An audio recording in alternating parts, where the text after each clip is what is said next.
Good morning, guys. Mga ka-idols daw, sabi nila. Ito guys, mag-share lang ako konti at payo sa mga baguhan. Kasi lahat sila nagme-message dito sa ano ko pages or either sa aking um, messenger. Hindi ko yung maisa-isa kasi sa dami ba naman ninyong ano, 'di ba? Requested to sa isang bagay. Okay, tinatanong ni Melanie sa akin kung paano daw magkakaroon ng stream ads at ads on Reels. Ads on Reels po kasi um, hindi ko nahawak yung ads on Reels kasi kay Meta yan eh. Pero kung stream ads, may payo ako dyan para magkaroon kayo ng stream ads. Yung katulad sa akin ganito, nagla-live or nagbi-video ako kasi stream ads to eh. Yung nagbablog ako, ganun. Yan ang stream ads po. Dapat po meron kayong ganitong mga vlog or either mga sense of humor na payo. Yung gagawin nyo ha, Melanie. Kasi nag-uumpisa sila, nagtatanong. Ako na makakaumpisa ko lang kasi dito, I'm sure, in my experience, kailangan nyo rin matutunan ang natutunan ko. The way I talk, the way I approach, and the way I sincere talking. Because in my blog, I am the one who got real talk. In my real bag. Parang kagigising ko lang yata.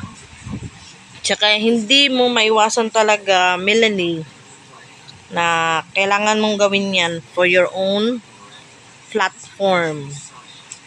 Yes. Kasi dito talaga sa social media ng FB ngayon, hindi katulad ng FB natin, wala tayong kita dati, di ba?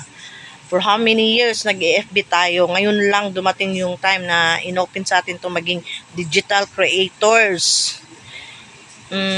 Ang payo ko dyan, para magiging you have extreme ads, gawin nyo tong ginagawa ko minsan.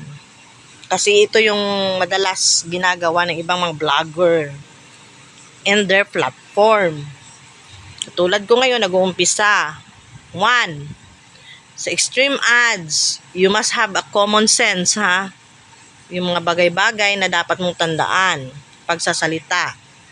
Mga bagay na hindi dapat isalita at yung mga bawal. Huwag mong sabihin yung mga salitang hindi ka nais-nais at the same time, gumagawa ka ng your attention to everyone have what called meaningful. Kasi yung ibang mga katulad kong mga vloggers kasi gumagawa sila ng mga joke. Iba-iba kasi kami ng platform.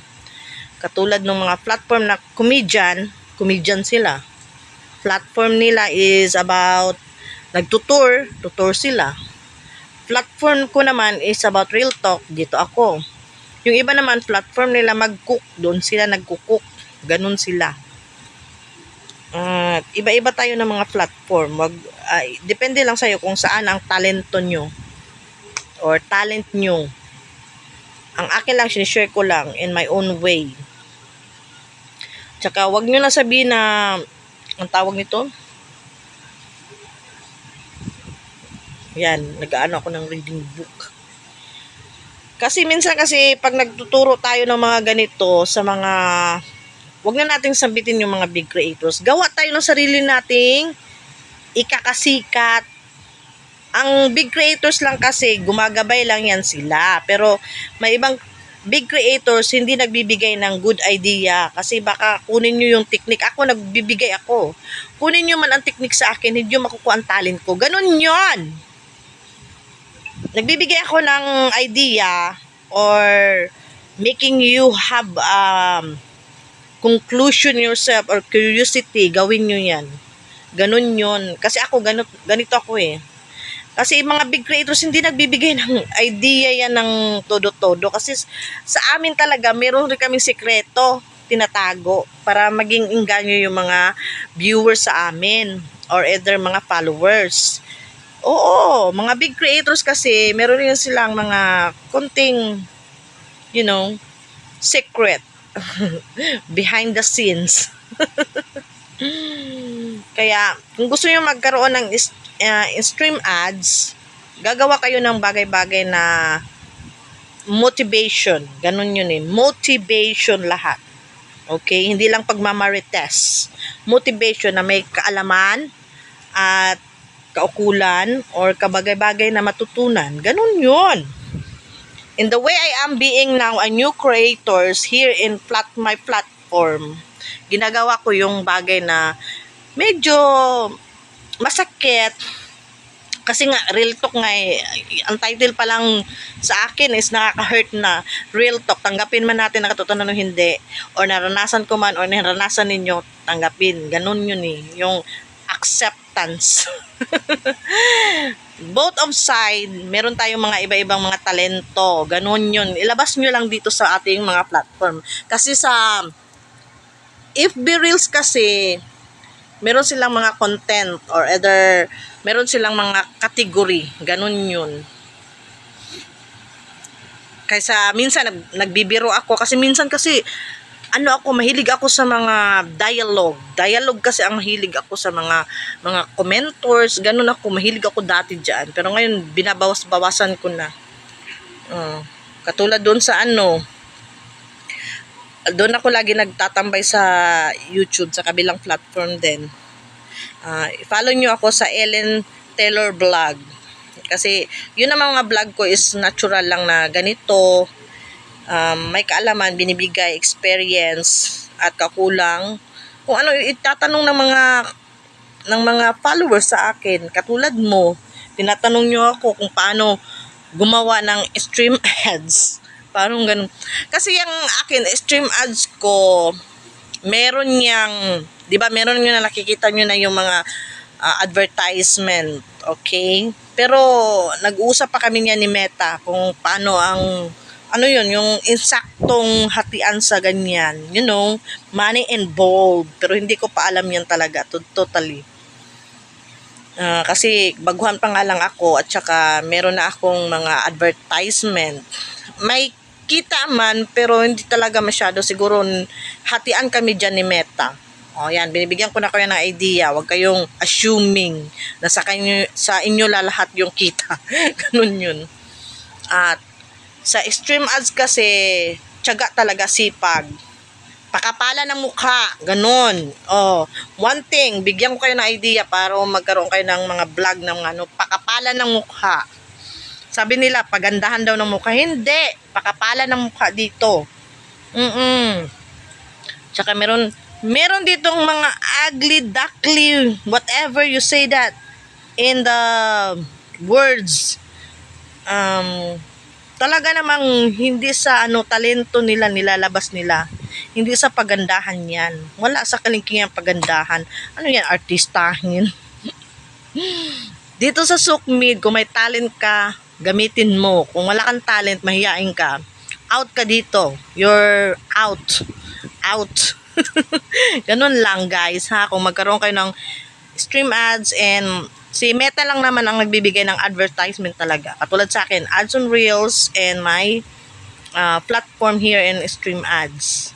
Hindi mo isipin na magkakaroon ka niyan kasi nga bibigyan ka ni Meta. Kasi kung baga nagugustuhan yung mo, views mo, your own opinion, ganun yun eh.